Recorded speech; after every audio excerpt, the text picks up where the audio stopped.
Μπαίνω κατευθείαν στο ψητό για να πω αυτή την κουβέντα που κάναμε λίγο πιο πάνω με τον Αναστάση, με τον οποίο λέγαμε ότι και οι Έλληνες ήταν μετανάστες, φυσικά και οι Έλληνες ήταν μετανάστες, αλλά δεν έχουν καμία απολύτως σχέση σαν πολιτισμό, σαν κουλτούρα, σαν άνθρωποι και σαν εικόνα με αυτά τα οποία συμβαίνουν στην Ευρώπη αλλά και σε όλο τον κόσμο. Δεν είναι δυνατόν να συγκρίνουμε τους προγόνους μας οι οποίοι πήγανε στην Γερμανία και φυσικά σε άλλες χώρες, Αυστραλία, ΗΠΑ, και έχουν δημιουργήσει ένα τεράστιο δίκτυο ελληνικού πολιτισμού. Φυσικά υπάρχουν και εξαιρέσεις ενδιάμεσα, αλλά είναι μικροεξαιρέσεις, με αυτές τις ορδές τις οποίες προσπαθούν κάποιοι να φέρουν στην Ευρώπη με το έτσι θέλω. Και μιας και μιλώ για ορδές, πάμε να παρακολουθήσουμε σύντομα ένα βίντεο.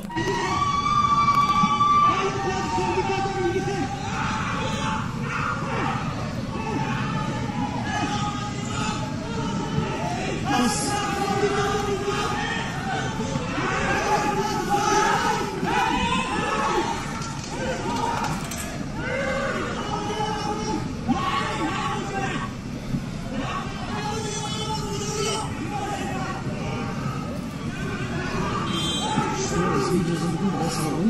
Wenn Berliner was tut, dann kannst du mindestens das Bild geben.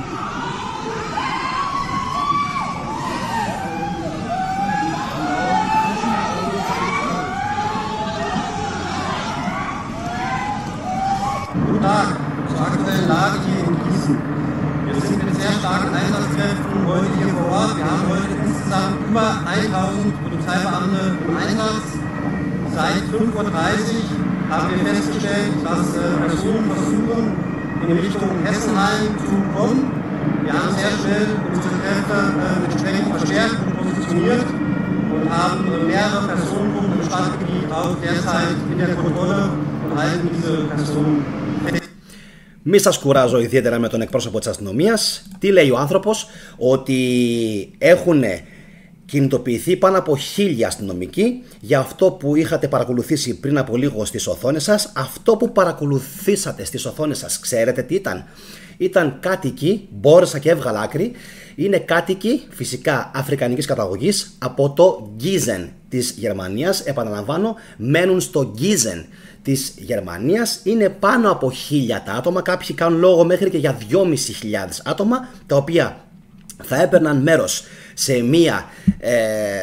σε ένα σκηνικό τέλος πάντων, το οποίο ο Δήμος προσπάθησε να το σταματήσει, να μην λάβει χώρα.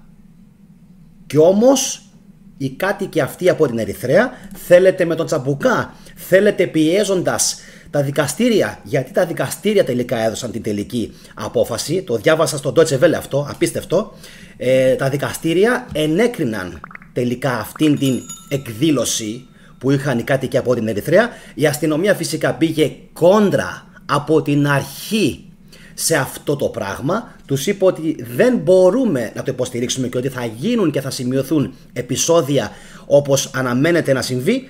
Τελικά, όπως είδατε όλοι, δεν έγινε κάτι τέτοιο. Εννοείται, δεν έκατσαν φρόνημα οι κάτοικοι από την Ερυθρέα, και όλα αυτά επειδή έχουν πολιτικά προβλήματα στη χώρα τους, και μάλλον φαγώνται μεταξύ τους ακόμα και στην Γερμανία, όπου έχουν μεταναστεύσει. Στην Ερυθρέα, στην Αφρική, στην Ερυθρέα, στην χώρα της Αφρικής, υπάρχει μια κυβέρνηση η οποία αυτή τη στιγμή είναι μονοκομματική, παύλα δικτατορική, και μάλλον από ό,τι κατάλαβα έγιναν όλα αυτά τα σκηνικά τα οποία παρακολουθήσατε μόλις τώρα στις οθόνες σας, τα οποία δεν θυμίζουν φυσικά Ευρώπη. Και αυτά όλα είναι στη Γερμανία, παιδιά. Στην Γερμανία. Γι' αυτόν ακριβώς το λόγο σας έβαλα και την σημερινή δημοσκόπηση, και θα ήθελα πάρα πολύ τη γνώμη σας όταν τελειώσει η εκπομπή να μου την ξαναγράψετε στα σχόλια. Μήπως είναι ήδη αργά για την Ευρώπη ή σώζεται ακόμα το πράγμα? Απαντάει ότι σώζεται το 39%. Το 18% λέει είναι ήδη αργά. Το 32% λέει θα φανεί τα επόμενα χρόνια. Και το 11% λέει από τους Ευρωπαίους εξαρτάται. Ωραία. Επειδή λοιπόν ο Αναστάσης μου έγραψε ότι η Ευρώπη πληρώνει το κάρμα της, κάπως έτσι δηλαδή το είπε ο άνθρωπος, για τα προηγούμενα χρόνια, εγώ το απάντησα ότι η Ελλάδα τι φταίει. Η Ελλάδα δεν φταίει σε τίποτα το ότι οι Γάλλοι υπήρξαν απικιοκράτες φυσικά στην Αφρική και όπως και πολλοί άλλοι Ευρωπαίοι και έχουν προκαλέσει δεινά σε αυτές τις χώρες. Δεν είναι δυνατόν να την πληρώνει η Ελλάδα την ύφη. Και θα σας πω σε λίγο, θα ξαναγυρίσω στο θέμα της Ελλάδας γιατί έχουμε εξελίξεις. Πάμε λίγο να δούμε ακόμα ένα βίντεο, μαντέψτε, πάλι από τη Γερμανία. Πάλι από τη Γερμανία. Οι Γερμανοί οι οποίοι έχουν κάτσει, κάθονται, δεν ξεσηκώνονται, δεν μιλάνε πλέον, φοβούνται μήπως τους ξαναχαρακτηρίσουν ακροδεξιούς και με τις παλιές ονομασίες που υπήρχαν εκεί, ξέρετε εσείς, δεν τις αναφέρω λόγω αλγόριθμου. Και πάμε να δούμε και αυτό εδώ, το οποίο είναι ένα ακόμα βιντεάκι, το οποίο το τσίμπησα σήμερα το πρωί από το TikTok.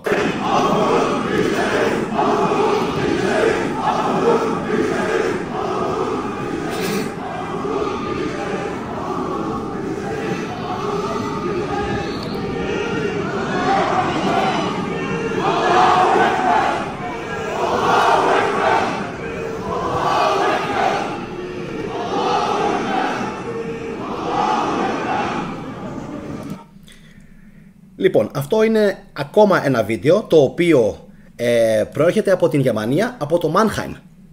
Μόνο που σε αυτή την περίπτωση μπήκα στο Google. Γκουγκλάρισα εγώ Unruhe in Mannheim, να δω δηλαδή τι έχει προκαλέσει αυτήν την αναστάτωση στο Mannheim και τελικά δεν μπόρεσα να βγάλω άκρη.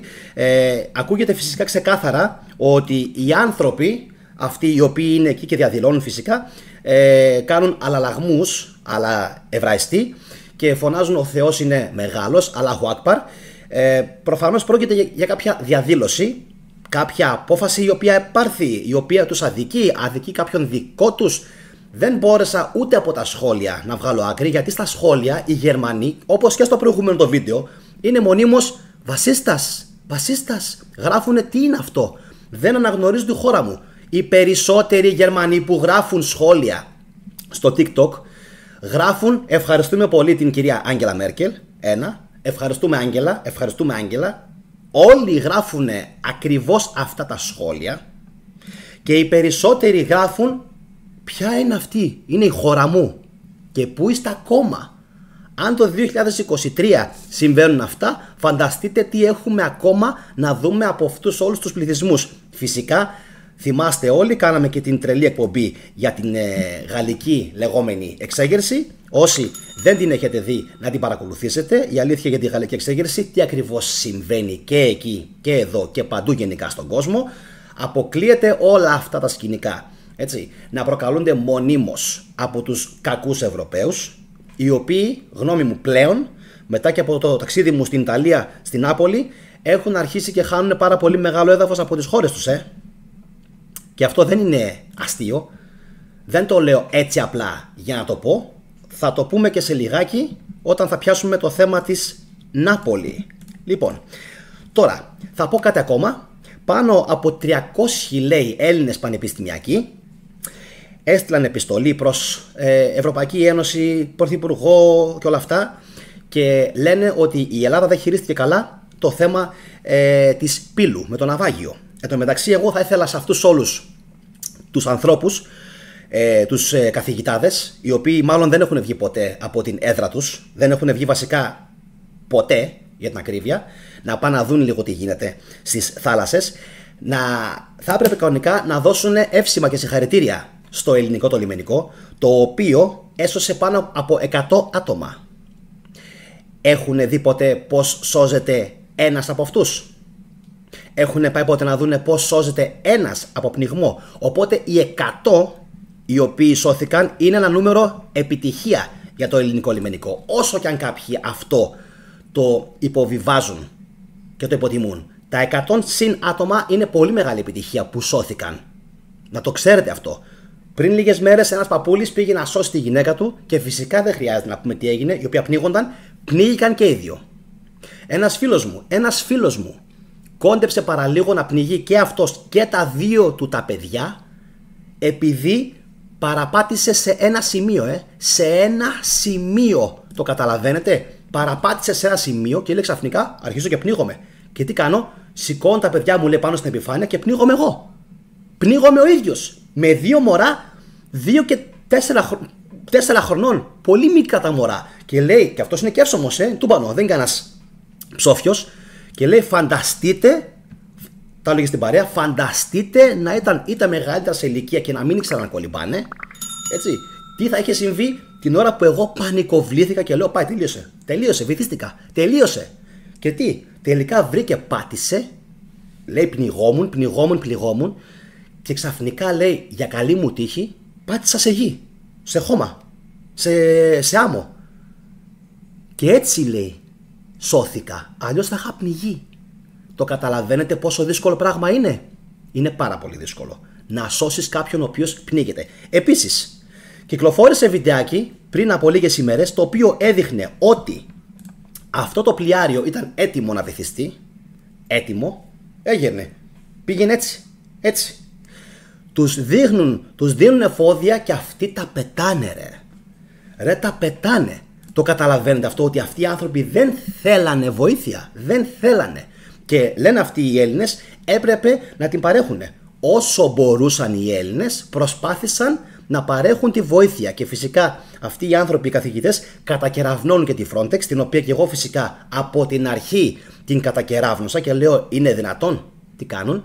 Υπό την έννοια ότι έχουν και αυτοί φταίξιμο, ότι φταίγανε και αυτοί για το ότι δεν σώθηκαν οι ναυαγοί. Μα η Frontex δεν ασχολείται με τη διάσωση, παιδιά.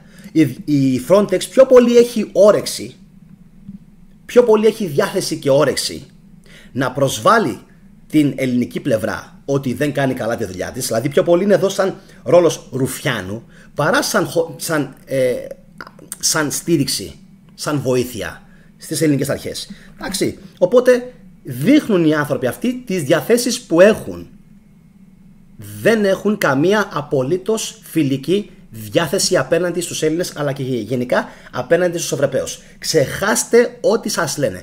Δεν μας γουστάρουν ο μοναδικός λόγος και ίσως και ο μόνος λόγος για τον οποίο αυτοί οι άνθρωποι έρχονται στην Ευρώπη είναι τα επιδόματα. Το καταλαβαίνετε? Και οι Γερμανοί κάποια στιγμή και οι Έλληνες και όλοι οι Ευρωπαίοι πρέπει να κλείσουν τη στρόφιγγα στα επιδόματα και να τα χορηγούν μόνον σε Ευρωπαίους ή μόνον σε όσους είναι γηγενείς αυτόχθονες πληθυσμοί εκείνης της χώρας. Ο άλλος, ο οποίος θα είναι αλλογενής, θα είναι μετανάστης και πόσο μάλλον λάθρο μετανάστης παράτυπος, θα πρέπει να παίρνει ένα πάρα πολύ μικρότερο βοήθημα.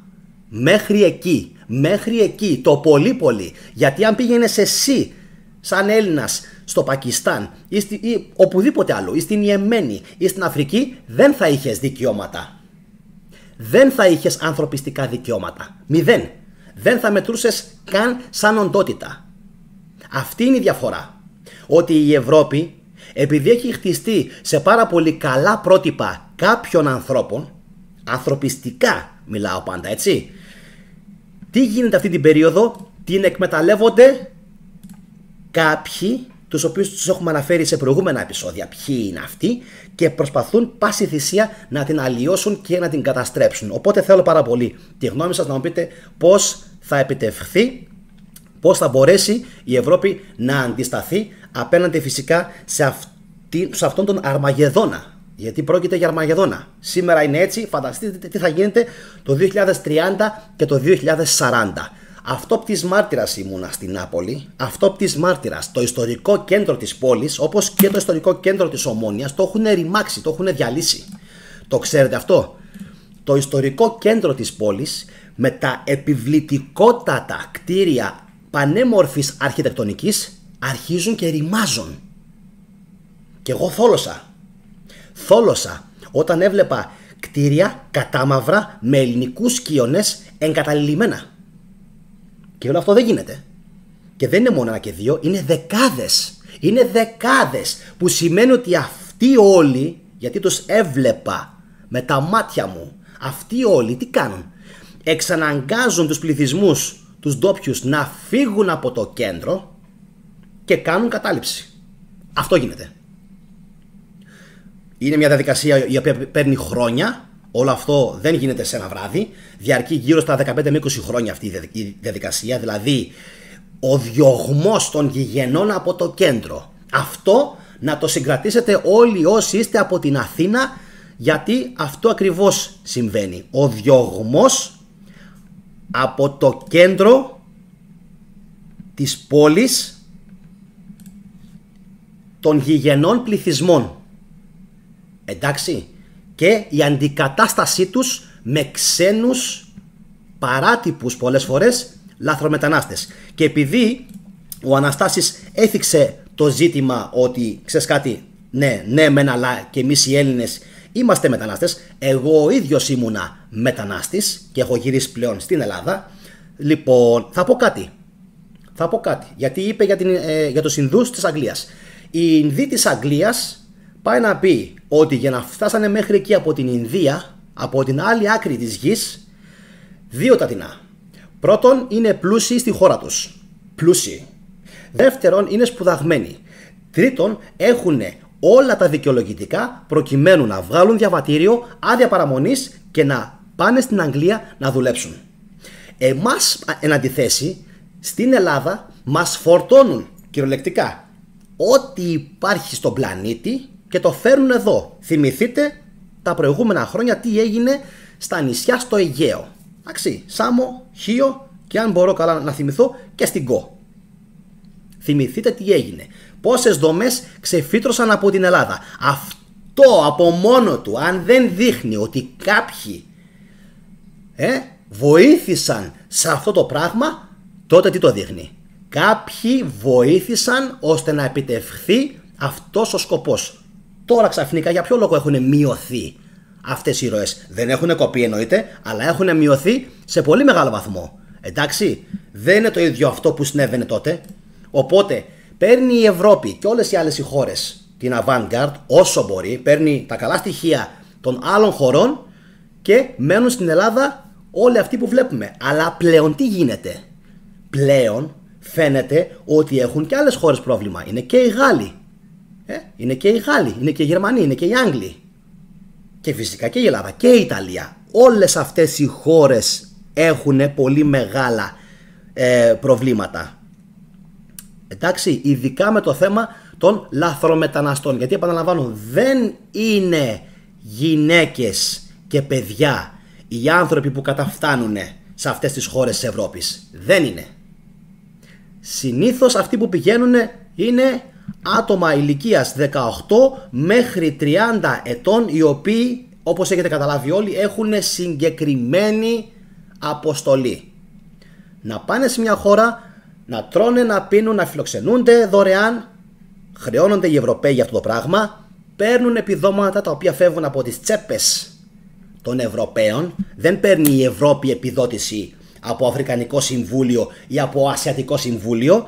Να είναι καλά η Γερμανία, η οποία έχει 3 εκατομμύρια παραγωγή και από τα αυτοκίνητα αλλά και από οτιδήποτε άλλο εξάγει, η οποία μπορεί να υποστηρίξει το μοντέλο αυτό. Ναι, αλλά θα έρθει η στιγμή που όλα αυτά θα γυρίσουν μπούμεραγκ. Θα μου πεις, η Γερμανία το στήριξε. Μόνο η Γερμανία το στήριξε, μόνη της, ή κάποιοι πολιτικοί από πίσω? Ρώτησες ποτέ τον Γερμανό πώς αισθάνεται για αυτό το πράγμα? Επαναλαμβάνω, ρώτησες ποτέ τον μέσο Γερμανό πώς αισθάνεται για αυτό το πράγμα? Ακόμα και αυτός που έχει εκλέξει την τάδε ή την δίνα κυβέρνηση.